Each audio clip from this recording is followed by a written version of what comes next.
నమస్తే welcome to four sites TV. Visakha పోర్టులో పట్టుబడిన మాదక ద్రవ్యాల కేసును సిబిఐ దర్యాప్తు చేస్తోందని విశాఖ నగర పోలీస్ కమిషనర్ రవిశంకర్ చెప్పారు. పోలీసుల తీరు వల్ల సోదాలు ఆలస్యంగా జరిగాయంటూ ఆరోపణలు వచ్చిన నేపథ్యంలో మీడియా ప్రతినిధులతో ఆయన మాట్లాడారు. పోర్టులోని ప్రైవేటు కంటైనర్ టెర్మినల్లో అనుమానిత మాదక ద్రవ్యాలు లభ్యమైన కేసును పూర్తిగా సిబిఐ దర్యాప్తు చేస్తోందని, సిబిఐ కోరిన మీదట డాగ్ స్క్వాడ్ను తాము పంపామని వివరించారు. తమ వల్ల సోదాలు ఆలస్యమయ్యాయన్న వార్తల్లో నిజం లేదని స్పష్టం చేశారు. తమ మీద ఎవరి ఒత్తిడి లేదని, ఎన్నికల కమిషన్ నేతృత్వంలో తాము పనిచేస్తున్నామని చెప్పారు. పోర్టులోని కంటైనర్ టెర్మినల్ పోలీస్ కమిషనరేట్ పరిధిలోకి రాదన్నారు. కస్టమ్స్ ఎస్పీ పిలవడం వల్ల తాము ఘటనా స్థలానికి వెళ్లామని సిపి చెప్పారు. మొన్న VCTPLలో ఏదైతే కంటైనర్ దొరికిందో allegedly carrying suspicious drug related items, ఈ కేసు ఏదైతే ఉందో అది సిబిఐ వాళ్ళు చూస్తున్నారు మొత్తం. ఓకే, సో వాళ్ళకు వచ్చిన ఇంటర్పోల్ నుంచి వచ్చిన ఇన్ఫర్మేషన్ మీద వాళ్ళ బృందం, వాళ్ళ టీం మన వైజాగ్లో ఉన్న terminal, that is a private terminal అండి, ఓన్డ్ బై జేఎన్ బక్షి టర్మినల్లో, ప్రైవేట్ టర్మినల్లోకి వచ్చేసి వాళ్ళు శోధన చేయడం అంతా కూడా మొదలుపెట్టారు. అక్కడ ఒక బ్రెజిల్ నుంచి వచ్చిన కంటైనర్, ఆ కంటైనర్ ఇక్కడ సంధ్య మరీన్ ఎక్స్పోర్ట్ లిమిటెడ్ వాళ్ళ ప్లేస్ చేసిన ఆర్డర్ అండి. దానికి సంబంధించిన కంటైనర్లో సస్పీషియస్ డ్రగ్స్ ఉన్నాయని చెప్పేసి ఇంటర్పోల్ నుంచి ఏదైతే అలర్ట్ వచ్చిందో దాని మీద సిబిఐ బృందం ఇక్కడ వైజాగ్ రావడం జరిగింది. అండ్ వాళ్ళు దాని మీద ఇప్పుడు మొత్తం పరిశోధన చేస్తున్నారు. ఇప్పుడు ఇక్కడ ముఖ్యమైన విషయం ఏమంటే, దాంట్లో లోకల్ వైజాగ్ గవర్నమెంట్ ఆఫీషియల్స్ అక్కడ ఉండటం వల్ల అక్కడ డిలే అయిందని చెప్పేసి కొంత ప్రచారం జరుగుతుంది. అది అవాస్తవం. అసలు వాళ్ళు రిక్వెస్ట్ చేశారు, లోకల్ పోలీస్ నుంచి డాగ్ స్క్వాడ్కి రిక్వెస్ట్ పెట్టారు. వాళ్ళు చేసిన రిక్వెస్ట్ మీద మా దగ్గర నుంచి డాగ్ స్క్వాడ్ పోర్ట్ ట్రస్ట్కు వెళ్ళటం జరిగింది. తర్వాత నేను కూడా అక్కడ వెళ్ళి అసలు ఏం జరిగిందని చెప్పేసి విషయాలు కనుక్కున్నాను. అంతవరకే. కానీ దాని తర్వాత వాళ్ళకు ఈ డాగ్ స్క్వాడ్ అవసరం లేదని చెప్పి అక్కడ ఉన్న డిఎస్పి సిబిఐ, తర్వాత అక్కడ ఉన్న కస్టమ్స్ ఎస్పీ, కస్టమ్స్ సూపరింటెండెంట్ చెప్పడం జరిగింది. దాని మీద వెంటనే రిటర్న్ వచ్చేసినాము. కానీ అక్కడ డిలే అని చెప్పేసి ఏమీ జరగలేదు. తర్వాత ఆ పదం ఏదైతే వాళ్ళు సిబిఐ వాడారో అదంతా కూడా వాళ్ళ టెక్నికల్ టర్మ్స్ అండి. దాంట్లో మా గవర్నమెంట్ ఆఫీషియల్స్ ఫ్రమ్ వైజాగ్ ఎవరు ఇంటర్ఫేర్ కాలేదు. గవర్నమెంట్ ఆఫీషియల్స్ ఫ్రమ్ వైజాగ్ ఎవరు అక్కడ వెళ్ళి ఇంటర్ఫేర్ కాలేదు. సో ఇది ఒక స్పష్టత తీసుకురావడానికి ప్రెస్ మీట్ పెట్టడం జరిగింది. తర్వాత మన వైజాగ్ సిటీలో నార్కోటిక్స్ మీద మేము అసలు ఉక్కుపాదంతో we are very very firm on investigating and curbing the NDPS related issues in Vizag city as well as in Andhra Pradesh. మీరు లాస్ట్ 5 years డేటా అంతా తీసుకుంటే మీకు తెలిసిపోతుంది. చాలా గట్టిగా స్పెషల్ ఎన్ఫోర్స్మెంట్ బ్యూరో అని గవర్నమెంట్ ఏదైతే ఎస్టాబ్లిష్ చేసిందో వాళ్ళ సహాయం, తర్వాత local police, narcotics control bureau, వీళ్ళందరి సహాయంతో acres and thousands of acres of cultivation which was otherwise there in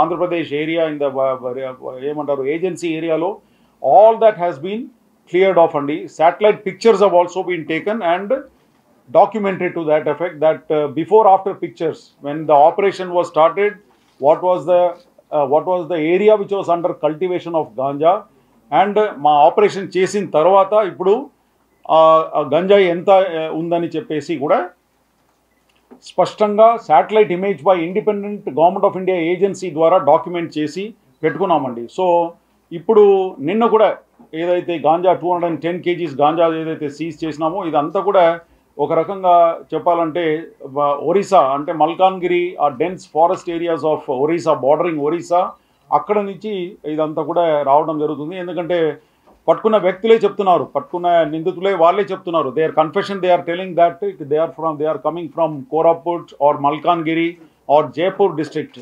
so ఈ విధంగా అక్కడ నుంచి వస్తుంది. అది కూడా వైజాగ్ ఎందుకు వస్తుందంటే ఇక్కడ నుంచి ట్రాన్సిట్ సులభంగా ఉంటుందని చెప్పేసి చెప్పుకున్నారు. ఎందుకంటే ట్రైన్ కనెక్షన్, బస్ కనెక్షన్ అంతా కూడా ఇక్కడ నుంచి ఈజీగా దొరుకుతుంది కాబట్టి ఆ రిస్క్ తీసుకొని ఈ గాంజా స్మగ్లర్స్ అందరు కూడా వాళ్ళ ఇంట్రాగేషన్ రిపోర్ట్లో కూడా వాళ్ళు చెప్పడం జరుగుతుంది.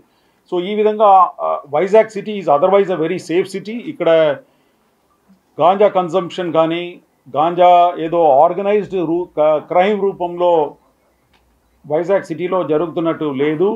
అది కాకుండా సింథటిక్ డ్రగ్స్ అయితే అసలు లాస్ట్ 2 yearsలో we have come down very heavily.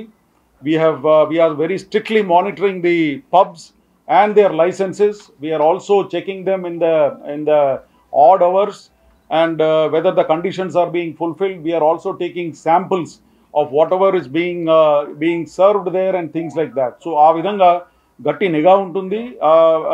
The likely places where drugs can be used, ade vidhanga schools, colleges lo kuda గట్టిగా నిఘా పెట్టుకున్నాము. ఆ వార్డెన్స్ అందరితో కూడా మీటింగ్ పెట్టుకుంటున్నాము. అది కాకుండా surprise checks are also being carried out and some of the students who are found consuming ganja, we have received information from the wardens as well as the colleges. వాళ్ళందరినీ కూడా గట్టిగా చర్యలు తీసుకోవడం జరిగింది. నిన్న జరిగిన 210 kg గాంజా సీజర్లో ఆ ఇల్లు అంతా కూడా స్వాధీనం చేయడం జరిగింది under the provisions of NDPS act. ఆ ఎన్డీపీఎస్ యాక్ట్లో ఉన్న ప్రొవిజన్స్ ప్రకారంగా ఇల్లు కూడా ఏ ఇంట్లో అయితే వాళ్ళు స్టోర్స్ చేసుకున్నారో ఆ 2 ఇల్లు కూడా, ఒకటి అల్లూరి సీతారామరాజు డిస్ట్రిక్ట్లో ఉన్న ట్రాన్సిట్ హోమ్గా ఏదైతే యూజ్ చేసుకున్నారో ఆ ఇల్లు, తర్వాత మన దగ్గర గోపాలపట్నంలో అక్కడ ఉన్న ఇల్లు కూడా, 2 ఇల్లు కూడా స్వాధీనం చేయడం కూడా జరిగింది. సో ఈ విధంగా ఎన్డీపీఎస్ మీద గట్టి నిఘా పెట్టుకొని గట్టిగా మేము దాని మీద పడుతున్నాము. సో ఏదైతే ఇప్పుడు ప్రచారం ఏదైతే జరుగుతుందో ఇక్కడ గవర్నమెంట్ ఆఫీషియల్స్ వెళ్ళి అక్కడ అడ్డంగా వచ్చారు, అది అవాస్తవం. అంటే దాన్ని డిఫరెంట్గా ఇంటర్ప్రిట్ చేసుకున్నారు. వాళ్ళు రాసింది వాళ్ళ టెక్నికల్ టర్మ్స్ కోసం రాసుకున్నారు, టెక్నికల్ సీజర్ దానికోసం వాళ్ళు రాసుకున్నారు. కానీ మీరు ఈ విషయం సిబిఐ ఆఫీషియల్స్ని కూడా ఫోన్ చేసి కనుక్కోవచ్చు. ఇది మా దగ్గర నుంచి so the interpretation that it is a deliberate effort by the government officials of Andhra Pradesh in the investigation of this thing is not correct. Okay, వాళ్ళు దాన్ని టెక్నికల్గా వాడుకున్నారు actually to cover up the delay part or whatever it is. Okay, ఇప్పుడు ఒకటే అండి, ఇప్పుడు we are all on deputation to Election commission of India and we have no political what you call pressure or any leanings or something like that. So వాళ్ళు మమ్మల్ని పిలిపించారు కాబట్టి, ఎందుకంటే వాళ్ళ దగ్గర అప్పుడు డాగ్ స్క్వాడ్ లేదు. ఆ డాగ్ స్క్వాడ్ కోసం అక్కడ ఉన్న కస్టమ్స్ ఎస్పీ ఎవరైతే ఉన్నారో ఇక్కడ పోర్ట్లో, he called us and he requested to send the dog squad for finding out, sniffing చేసుకొని అది తెలుసుకోవాలని చెప్పేసి ఆ ఉద్దేశంతో పిలిపించారు ఇక్కడ.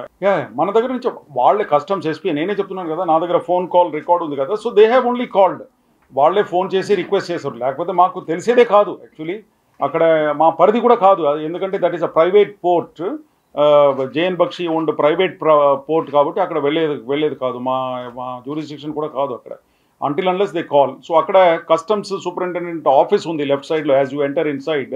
So customs superintendent called us for the requested for the dog squad andi. Aa dog squad ikkada nunchi DSP AR lo untaru kada armed reserve lo వాళ్ళు తీసుకొని వెళ్ళారు.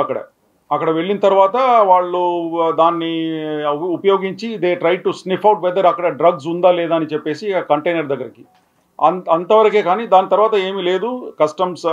సిబిఐ డిఎస్పీ గారు అన్నారు మాకు అవసరం లేదు దీని వల్ల, ఎందుకంటే కన్ఫర్మేటరీ టెస్ట్ కావాలని చెప్పేసి ఇది మాకు ప్రయోజనం లేదని చెప్పేసి వాళ్ళ సిఎఫ్ఎస్ఎల్ ఉంది వాళ్ళది, సెంట్రల్ ఫోరెన్సిక్ సైన్స్ లెబారెటరీ, అక్కడ పంపించుకొని చేసుకుంటామని చెప్పిన తర్వాత మేము వెనక్కి వచ్చేసాం. అది సిబిఐ ఆఫీషియల్స్లో కూడా ఆల్రెడీ మాట్లాడుకున్నాము. మీరు కూడా మాట్లాడి కనుక్కోవచ్చు, వాళ్ళు చెప్తారు మీకు సమాధానం వాట్ ఈజ్ ఇట్ అని చెప్పేసి. మేము కూడా మాట్లాడుకున్నాం. వాళ్ళ ఏమంటారు అక్కడ వీడియోగ్రఫీ ఏదైతే చేస్తున్నప్పుడు అదే టైంకు మన డాగ్ స్క్వాడ్ ఏదైతే ఉందో, జేఎన్ బక్షి వాళ్ళ పోర్ట్ ఆఫీషియల్స్ అందరు కూడా అదే టైంకు అక్కడ వచ్చినప్పుడు వాళ్ళ వీడియో ఏదో ఇంటరప్ట్ అయిందట, దానికోసం వాళ్ళు రాసుకున్నారు. Because they have to explain the process of videography. ఏదైనా వచ్చిందంటే దాన్ని ఎక్స్ప్లెనేషన్ కోసం అట్లా రాసుకున్నారు. కానీ that is a technical this thing for the seizure procedure కండి. ఏదైతే వీడియో తీస్తున్నప్పుడు మధ్యలో బ్రేక్ ఏదైతే వచ్చిందో దానికి ఈ విధంగా రాసుకున్నారు కానీ వేరే ఏం లేదు. ఇదే ఎక్స్ప్లెనేషన్ వాళ్ళు కూడా మాకు చెప్పారు. మీరు కూడా వాళ్ళకు ఫోన్లో చేసేసి అడగండి, వాళ్ళు మీకు చెప్తారు సమాధానం. ఇక్కడ పొలిటికల్ గా కానీ ఏం లేదు. We are all on deputation to Election commission of India.